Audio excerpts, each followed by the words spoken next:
Sebagai makhluk ciptaan Tuhan yang paling sempurna, manusia memiliki hati untuk merasa dan akal untuk berpikir agar bisa menjaga dan menyeimbangkan seluruh isi bumi.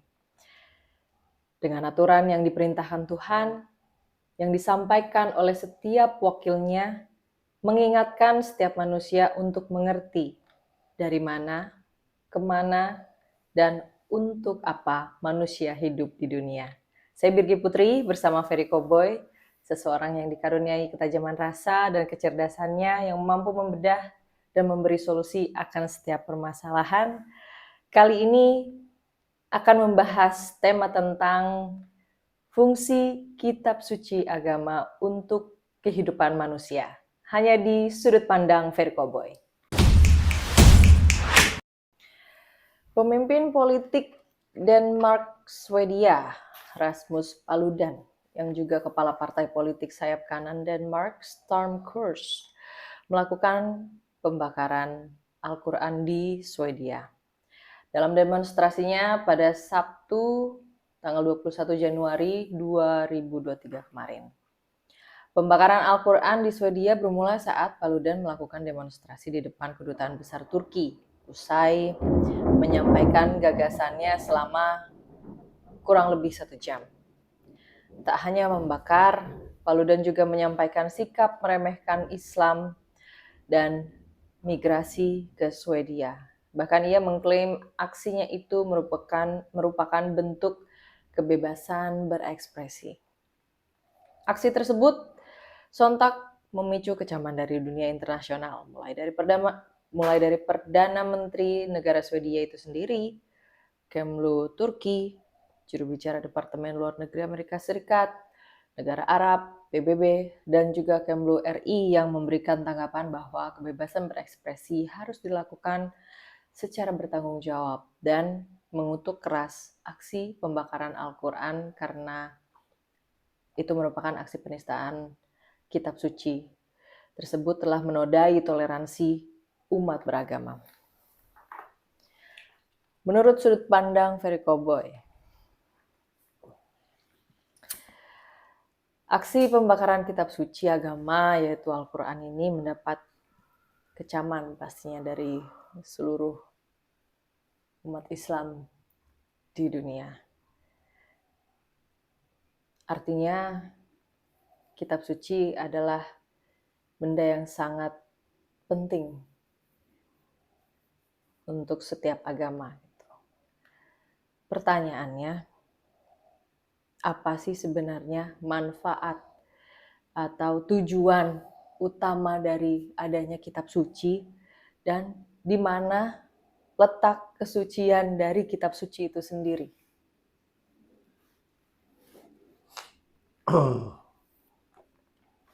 Di tiap agama kan ada kitab. Ya. Di agama apapun. Nah, kitab itu adalah salah satunya buat manusia itu adalah supaya manusia itu teratur.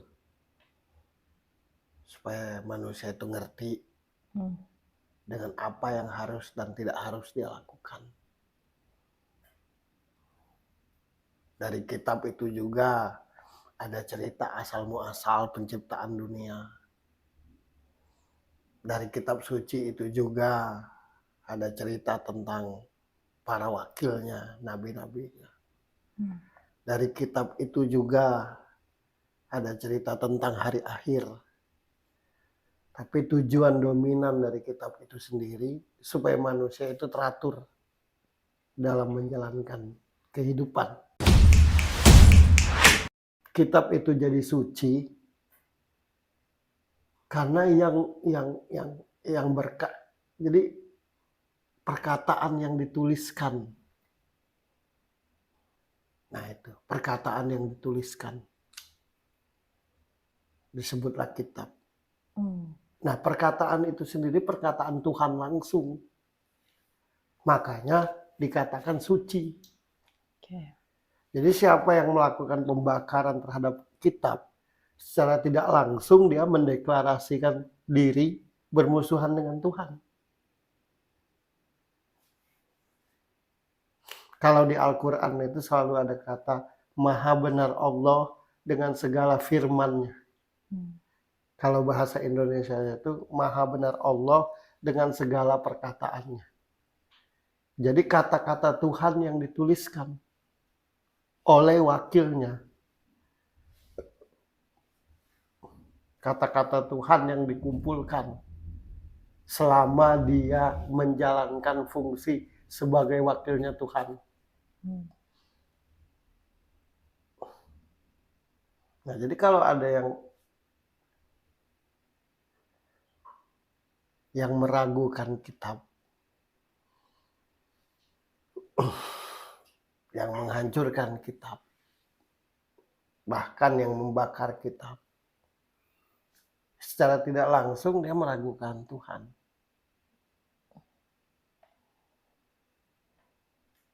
Bukan kitabnya yang suci, yang berkata perkataan yang dituliskan, yang unsurnya dari Tuhan, makanya dikatakan suci.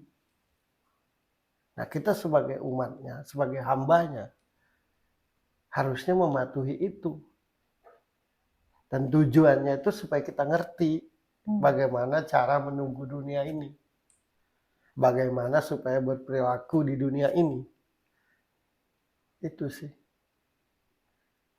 Jadi yang membakar kitab itu, ya secara tidak langsung mengajak bermusuhan dengan Tuhan. Setiap agama pastinya mengajarkan kebaikan. Dan tidak semua orang mengerti akan bagaimana berbuat baik. Makanya ada kitab. Dalam memberikan pengetahuan, menjelaskan hal yang baik kan belum tentu langsung diterima kepada setiap orang. Ya. Pasti ada penolakan-penolakan. Ya, pasti. Pasti yang tidak terima, meragukan, ataupun bahkan melecehkan. Gitu. Nah, apa yang sebaik-baiknya dilakukan kepada umat beragama itu sendiri ketika ada orang-orang yang tidak setuju atau melecehkan agama mereka, gitu. Seperti yang kejadian ini, gitu. Yang sebaik-baiknya dilakukan oleh umat Islam di sini contohnya.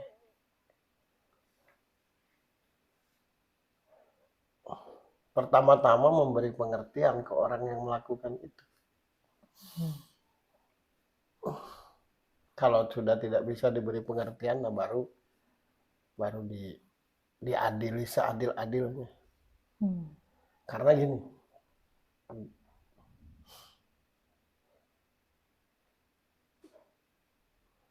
Tuhan, agama, kemudian kitab atau wakilnya, tidak ada yang salah. Yang salah itu pemeluknya. Jadi tidak ada alasan ketika misalkan sebuah agama ada salah satu pemeluknya mengecewakan. Kita tidak berhak menyalahkan agama. Tapi yang disalahkan itu pemeluknya. Nah, harusnya adili aja seadil-adilnya orang yang bersangkutan. Karena kalau kita sadar dan merenung di agama apapun, tidak ada satupun aturan yang salah. Jadi salah itu karena pemeluknya tidak mau diatur. Jadi sekali lagi, Tuhan, kemudian ada wakilnya, kemudian ada agama, kemudian ada kitab. Tidak ada yang salah. Yang salah pemeluknya. Adililah pemeluknya.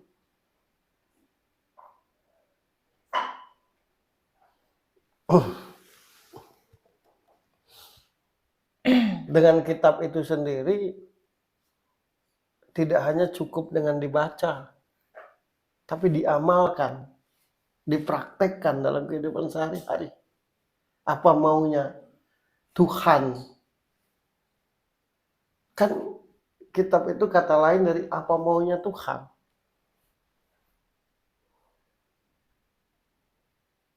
Peraturan yang dibuat Tuhan, yang disampaikan lewat sebuah tulisan yang disebut kitab.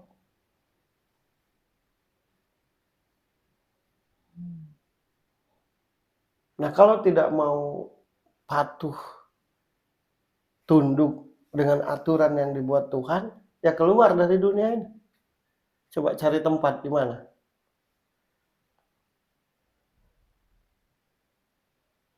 Nah, jangan gara-gara kekecewaan pribadi, terus mengajak orang lain. Nah, rata-rata orang yang akhirnya melecehkan sebuah agama itu berdasarkan Kekecewaan pribadinya terhadap orang. Ada salah satu pemeluk agama yang Yang- mengecewakan. Ya berarti dia beragama karena orang itu. Bukan karena Tuhan. Pemeluk agama paling bodoh adalah ketika dia memeluk agama karena orang. Makanya kalau di Al-Quran itu ketika kalian tidak satu visi, tidak satu misi, ketika kalian ada yang dipertentangkan, kembalilah ke perkataanku yang ada di Al-Quran. Nah, kata-kata Tuhan yang dituliskan disebut Al-Quran. Nah, nyambungnya kemana kalau melakukan pembakaran? Kalau bukan bodoh, apa namanya? Peraturan kok disalahkan. Yang disalahkan tuh yang tidak megang peraturan. Bukan Al-Qur'annya. Sekali lagi, Tuhan, wakilnya, agama, dan kitab tidak ada yang salah. Yang salah itu pemeluknya. Sekali lagi, pemeluknya yang kurang ajar semua. Pemeluknya yang nggak tahu diri. Hanya karena kekecewaan pribadi. Mungkin hidupnya miskin, mungkin patah hati, mungkin nggak ada kerjaan. Bisa jadi karena jabatannya rendah. Bisa jadi karena mertuanya jahat. Kekecewaan dalam hidup yang menjadikan dia menganggap bahwa sebuah agama itu salah. Dia patuh juga enggak, tapi mau hidupnya keren. Kalau bukan kurang ajar, namanya apa itu?